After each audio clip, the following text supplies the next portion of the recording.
여러분 안녕하세요. 세 번째 시간에 대해서 이론 공부를 하도록 하겠습니다. 형상에 적합한 공구 선택하기입니다. 공구를 형상에 맞게 잘 선택해야 됩니다. 보는 바와 같이 영광이 있습니다. 기기 장비에는 선반, 다음에 공구로는 척핸들, 공구핸들, 척이 있습니다. 외경 황석 바이트, 외경 정사 바이트, 외경 나사 바이트가 있어야 됩니다. 주로 다이어 게지가 필요합니다. 안전 및 유의사항을 읽어보도록 하겠습니다. 안전 및 유의사항은 안전하고 지켜야 되기 때문에 중요합니다. 첫째, 척을 탑부착할 때는 베드 보호판을 베드 위에 올려놓지 않습니다. 베드 보호판에 올려놓는다면 작업 중에 진동으로 인해서 낙하되면서 협착 위험이 있습니다. 둘째, 다이어게지 사용과 설치 방법을 알고 공작물의 중심을 맞춥니다. 공작물이 중심이 맞지 않고 선반을 사용했을 때 진동이라든지 중심이 맞지 않기 때문에 척과 공작물이 갭이 발생하여 공작물이 낙하될 위험이 있습니다. 셋째, 공작물 척에 고정할 때는 척 속에 20에서 30mm 정도 고정시켜 놓습니다. 20mm 미만으로 할 때는 운전 중에 공작물이 탈락할 수 있기 때문에 반드시 길이를 유의하여 작업합니다. 척을 조를 때 어느 한 곳이 빠진 곳이 없는지 분명히 확인 후 작업합니다. 척이 한 곳에서 빠지면 반드시 탈락되겠죠. 작업 중 주의 정도를 잘해가며 작업에 지장이 없도록 합니다. 그 밖에 선반을 사용할 때는 시습장에서 뛰지 않고 장난치지 않습니다. 반드시 사용할 때는 주의 규정하며 안전보험구를 착용하며 작업을 해야 됩니다. 그렇지 않을 경우 선생님이 주의라든지 경고를 주도록 하겠습니다. 여러분이 이번 시간에 알아야 될 건 편심 가공입니다. 이 편심 가공이 무엇이냐면 도면에서 보는 것 같이 이런 중심선이 있고 중심선 밑으로 다시 하나의 중심선이 있습니다. 즉 축성의 중심선이 두 개인 걸 우리가 편심 가공이라고 합니다. 이런 편심 가공에는 여러분들이 자동차의 클랭크축 그리고 컴프레셔의 클랭크 샤프트와 같은 그런 공구를 그런 메커니즘을 할 때는 이러한 편심 가공이 필요합니다. 클랭크축은 회전하고 피스톤과 로드가 직선운동 즉 회전운동을 직선운동으로 바꿔줄 때는 이렇게 편심 가공이 필요합니다.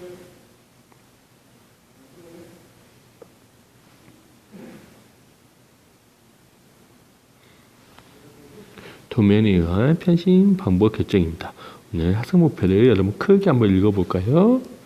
학습 목표는 우리 배워할 게 4개 있습니다. 저작 공구를 작업 순서 및 사용 빈도를 고려하여 공구대에 설치할 수 있다. 둘째, 도면에 의해서 제품의 형상, 특성에 따른 기준면을 설정할 수 있다. 적정한 편심 가공 방법을 결정하고 편심량을 측정할 수 있다. 도면에 의한 나사 가공 방법을 결정하고 기계를 조작할 수 있다. 필요한 지식입니다. 편심의 의미를 다시 한번 찾아보도록 하겠습니다. 이런 편심이 중요하기 때문에 한번 반드시 여러분들의 편심 의미를 알아두시기 바랍니다. 일반적으로 선반으로 다란축을 가공할 때는 도심원으로 가공됩니다. 편심이란 중심이 2개, 이거 밑줄 치겠습니다. 가공하는 방식을 의미합니다. 편심을 측정할 때는 이러한 다이어 게지가 반드시 필요하며 다이어 게지 눈금의 편심량을 2배를 측정해야 됩니다. 이게 이쪽에 2가 있으면 이 편심량이 있으면 2mm면 다이어 게지 눈금은 몇 mm 해야 되죠? 당연히 4mm 해야 됩니다.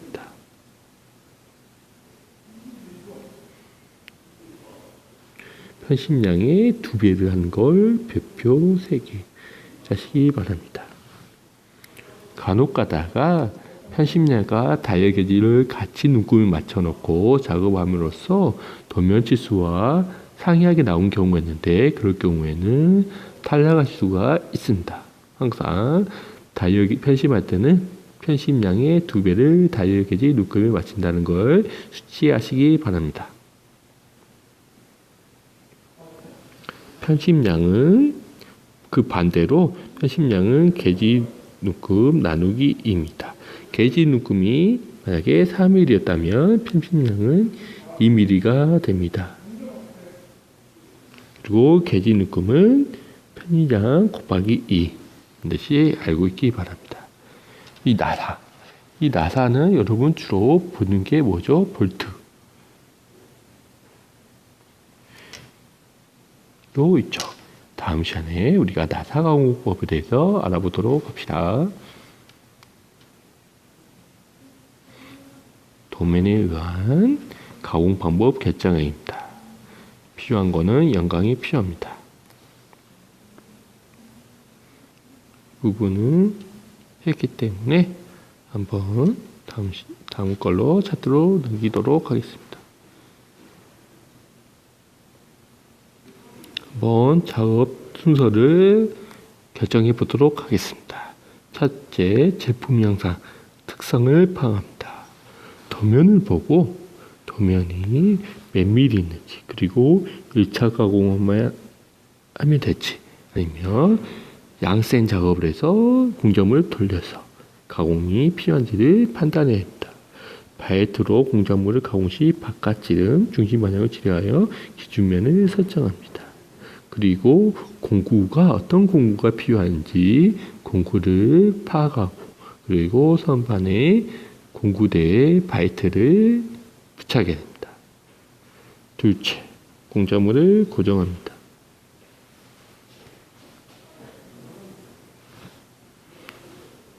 가늘고 긴 공작물을 고정할 경우에는 내측면에 조를 설치하여 하고, 굵고 짧은 공작물을 할 경우에는 반대 방향으로 합니다. 공작물 고정 중요합니다. 중심 맞추기가 여러분들 수행평가에도 반영됐는데요. 이런 중심을 잘 맞춰야지 동심원이 된 가공을 할 수 있습니다. 그림 1-17과 같이 왼손으로 척핸들을 잡고 오른손으로 공작물을 잡아 척 속에 20에서 30mm 정도로 넣습니다. 그래야지 공작물이 운전 중에 탈락하는 현상이 없습니다.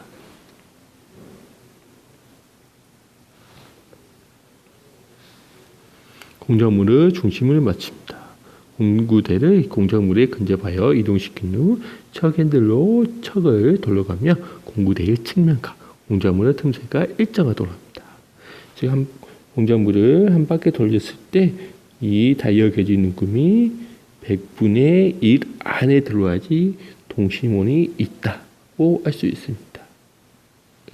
여러분들 나중에 실습 시간을 이용해서 공작물 동심원 맞추기를 여러 번 연습할 것입니다. 둘째, 다이어 게지 공작물에 접근시킨 후 공구대에 S축의 핸들 돌려 다이어 게지의 눈금이 가장 큰 값이 되도록 조정합니다. 척 핸들의 시계 또는 반시계 방향으로 돌리면서 조 1번 눈금이 시계 방향에 돌면 조 3을 풀려준 후 1번을 재워줍니다. 이러한 내용은 나중에 선생님이 실습 시간을 이용해서 자세히 설명해주고 여러분들 실습을 하겠습니다. 즉, 한마디로 요약한다면 공작물을 척에 고정하고, 그 다음에 베드에 다이어게지를 설치하여 중심원을 잡습니다. 중심원을 잡는 방향은 일정하게 척을 조여준 상태에서 다이어게지 눈금에 따라 척을 조이고 풀는 작업입니다. 즉, 공작물에 회전하실 때 다이어게지 눈금이 시계 방향으로 하다가 반시계 방향으로 역회전하는 경우 그 지점을 풀어주고 다시 그 반대 지점을 재어주고, 그런 반복 과정을 거쳐서 중심원을 맞출 수가 있습니다.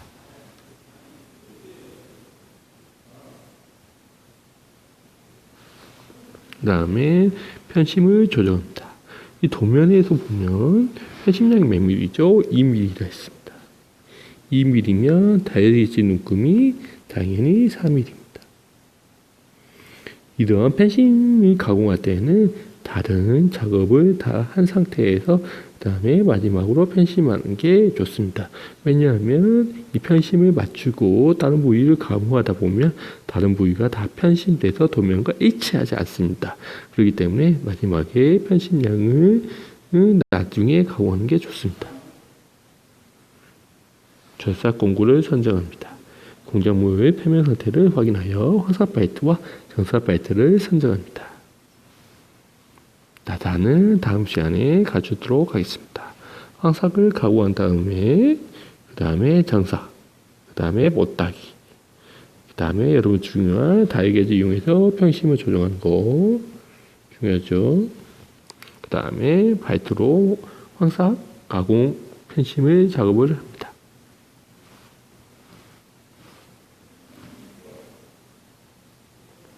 봉 가공 작업 수행하기입니다.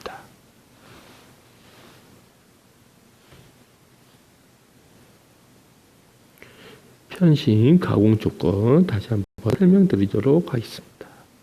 편심이란 중심이 2개 이상이 되는 공작물 형태에 말한다고 했죠. 중요합니다. 동그라미 배뼈 3개.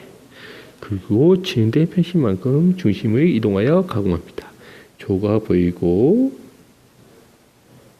편심량만큼 공작물을 고정시킵니다.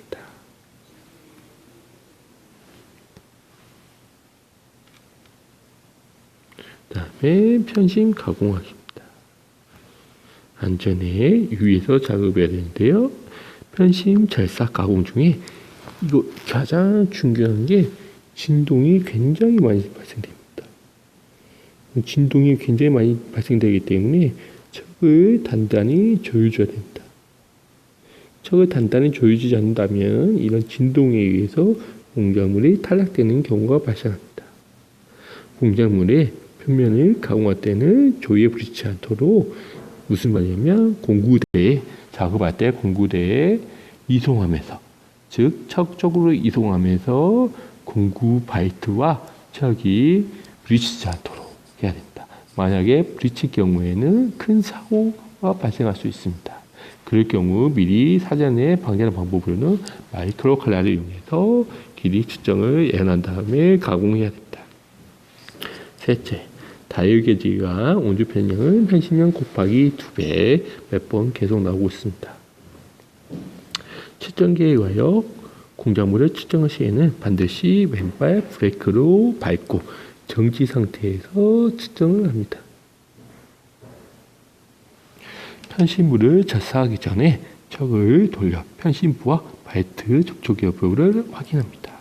반드시 척이 고정됐는지 그리고 바이트와 접촉하는지 확인해야 됩니다. 도면에서 보는 바와 같이 정삭으로 다 가공한 후에 그 다음에 이쪽 부위를 편심하면 됩니다.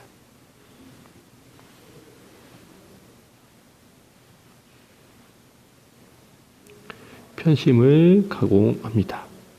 지금과 같이 다이게이지를 설치하여 편의량 3mm, 편심량의 2배 정도가 되면 됩니다. 편의심량 곱하기 2 하면 다이게이지 눈금을 맞춰야 됩니다. 편심 가공할 때 첫 번째, 다음에 다이게이지 눈금을 맞췄으면 두 번째로 황삭 바이트로 거친 가공합니다. 외경 35mm, 길이 28mm, 35.2mm, 28.4mm로 번역 계속 측정하면서 가공합니다. 도면이 28mm면 황삭 가공할 때는 28.4, 0.4의 가공 오차를 놓습니다.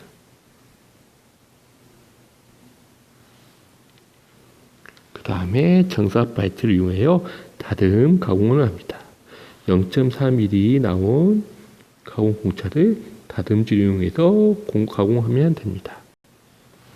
다듬질 가공할 때는 이속 속도를 느리게 하고 절삭 속도를 빠르게 함으로써 매끈한 면을 얻을 수 있습니다.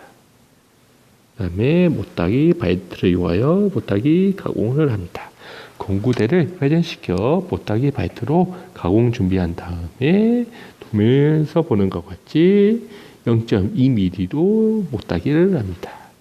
그리고 마무리 작업에는 완성된 치수를 버닐 캡스 또는 마이크로미터를 이용하여 측정한 후 측정합니다.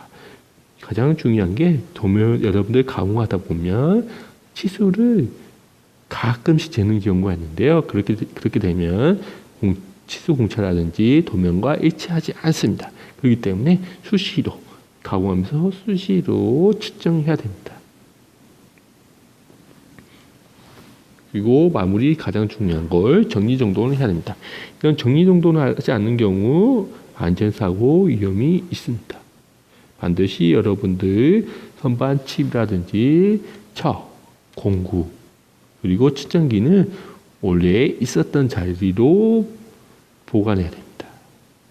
정리정돈 첫째, 사용기계 깨끗이 청소하고 구비를 유지함으로써 운전기계가 잘 움직일 수 있도록 해야 됩니다. 둘째, 사용 공구 및 측정기를 깨끗이 닦아 보관함에 보관합니다. 셋째, 공작물에 묻은 이물질, 천 또는 와이퍼 이용하여 깨끗이 닦습니다.